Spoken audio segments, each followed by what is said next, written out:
কক্সবাজার এমন একটা জায়গা যেখানে বারবার গেলেও কারো মন ভরে না। আর আমারও কিন্তু ঠিক একই অবস্থা। এতবার গিয়েছি তারপরেও কিন্তু আমার মন ভরে নাই।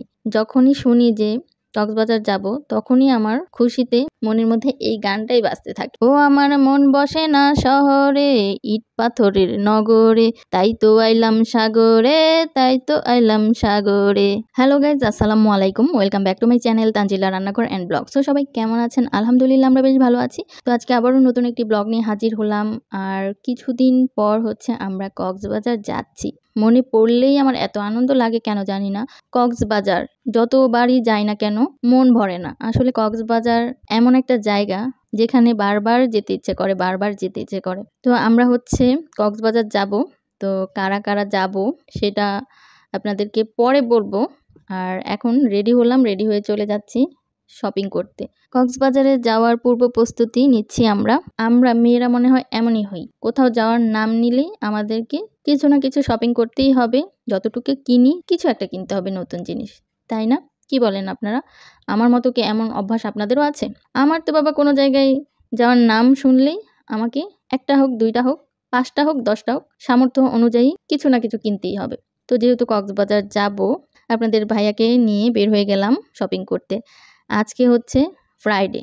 এই তো এখন বাজে 5:30 বের হয়ে গেছি। আর বাইরের অবস্থা দেখে মনে হচ্ছে না যে অনেক রাত হয়ে গেছে। আসলে কিন্তু তা না, মাত্র 5:30 বাজে।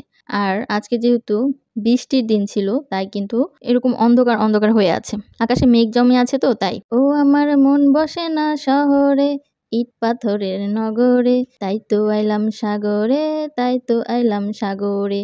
আমার সুর ভালো না, তারপরও যখনই কক্সবাজারে যাওয়ার কথা শুনি তখনই মনের মধ্যে এই গানটাই বাজতে থাকে। তাই আপনাদেরকে এক লাইন করে শোনালাম। কেউ হাসবেন না কিন্তু। যাই হোক, আসলাম। আসার পর অনেক কষ্ট করে কিছু ড্রেস কিনলাম, মানে 2 পিস কিনলাম, টপস কিনলাম। যাই হোক, অনেক কষ্ট করে কিনলাম বলার কারণ হচ্ছে আজকে ফ্রাইডে। আজকে মার্কেটের অবস্থা দেখতে পাচ্ছেন আপনারা নিশ্চয়ই যে কি একটা অবস্থা। এত ভিড়, এত মানুষ কোথা থেকে আসে ভাই?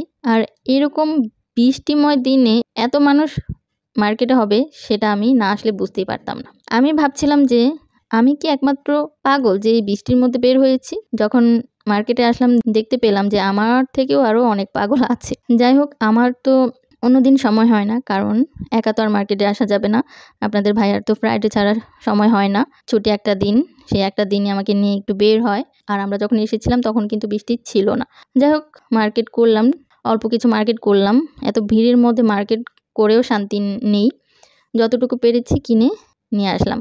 অল্প দামের জিনিসগুলো আজকের এই দিনে অনেক বেশি দাম হয়ে যায়। এরকম ভিড়ের মধ্যে সব জিনিসের প্রাইসটা একটু বেশি হয়। শপিং শেষ করে আমরা এসেছি খেতে রেস্টুরেন্টে। তা আপুরাও এসেছে।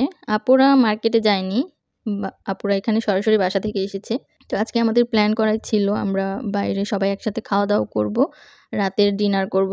দেন আমরা চলে আসলাম আমাদের বাসার সামনে দক্ষিণা কিচেন আছে সেখানে। তো দক্ষিণা কিচেনে এসেও দেখি যে এত ভিড়। আসলে খাবার দাবার তো এরকম বৃষ্টির মধ্যেই ভালো লাগে। যাই হোক, এখন আমরা আমাদের খাবার অর্ডার করলাম। আজকে কিন্তু সকাল থেকেই বৃষ্টি হচ্ছিল, আর বৃষ্টি কিন্তু টানা পড়ছিল না। হঠাৎ হঠাৎ অনেক জোরে জোরে পড়ছিল, আবার হঠাৎ একদম পুরোপুরি বন্ধ হয়ে গিয়েছিল। তো আমরা যখন শপিংয়ে যাচ্ছি, তালতলা মার্কেটে যাচ্ছি, তখন কিন্তু একদমই বৃষ্টি ছিল না। তো আমরা যখন গিয়েছি তখন বৃষ্টি ছিল না, বাট আমরা যখন কেনাকাটা শেষ করে রেস্টুরেন্টে গিয়েছি তখন কিন্তু এমন বৃষ্টি নেমেছিল, মানে কি বলবো। যাই হোক, তখন আমরা রেস্টুরেন্টে ছিলাম, সমস্যা হয়নি। আর এখন কিন্তু ঝিরিঝিরি বৃষ্টি পড়ছিল। তো আমরা এখানে 3টা মোরগ পোলাও নিয়েছি, আর হচ্ছে একটা কাবলি পোলাও নিয়েছি। তো এই হচ্ছে কাবলি পোলাও এটা, আর বাকি 3টা হচ্ছে মোরগ পোলাও। তো কাবলি পোলাওয়ের প্রশংসাতে আমি পরে আসছি, আগে হচ্ছে মোরগ পোলাওয়ের কথা বলে নিই। আমরা 3জন 3টা মোরগ পোলাও নিয়েছিলাম। তো আমাদের কাছে মোরগ পোলাওটা মোটামুটি ভালোই লেগেছে। দক্ষিণা কিচেন কিন্তু অনেক নামকরা একটা রেস্টুরেন্ট, এখানে সব ধরনের খাবার পাওয়া যায়। তো এখানে কিন্তু ভালোই ভিড় ছিল, সবাই খাওয়া দাওয়া করছিল। আমরাও মাঝে মধ্যে আসি খেতে।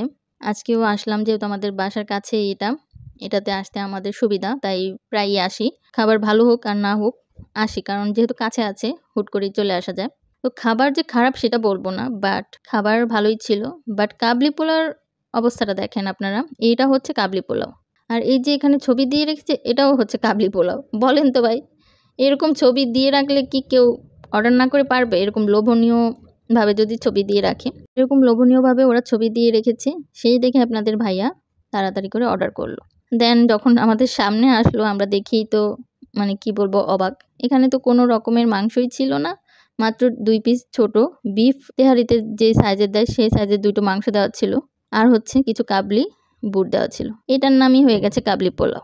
যাই হোক আপনাদের ভাইয়া তো খুবই হতাশা হলো যে এভাবে ছবি দিল আর দামি একটা জিনিস মাত্র ২ পিস মাংস ছিল আর স্বাদেও তেমন ভালো ছিল না। যাই হোক আমাদের কাছে তো একদমই ভালো লাগে নাই।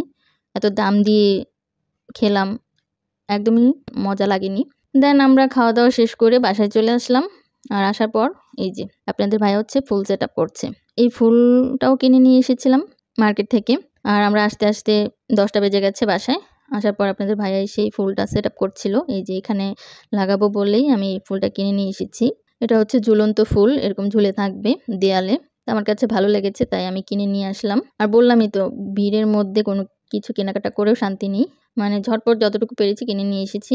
আর আমাদের কিউটি এই যে কি একটা অবস্থা, পলিথিনের ভিতর গিয়ে বসে আছে। আর এই যে এই ফুলটা নিয়ে আসলাম। এই ফুলটা ছোট হলেও দেখতে এত কিউট, আমার খুবই ভালো লেগেছে। তাই ভাবলাম যে নিয়ে আসি। আর কিছু টপস কিনেছি সেগুলো এখন আর আপনাদেরকে দেখাবো না। যখন কক্সবাজারে যেয়ে পড়বো তখন তো আপনারা দেখতেই পারবেন। তো সেই অপেক্ষায় থাকেন আপনারা। এখন দেখালে তো পুরান হয়ে যাবে, আপনারা দেখে ফেলবেন। তাহলে কিভাবে হয়, এখন দেখাবো না। আমার আজকের এই ব্লগটা আপনাদের কাছে কেমন লেগেছে অবশ্যই কমেন্টস করে জানাবেন। আজকে এখানেই বিদায় নিচ্ছি। আল্লাহ হাফেজ।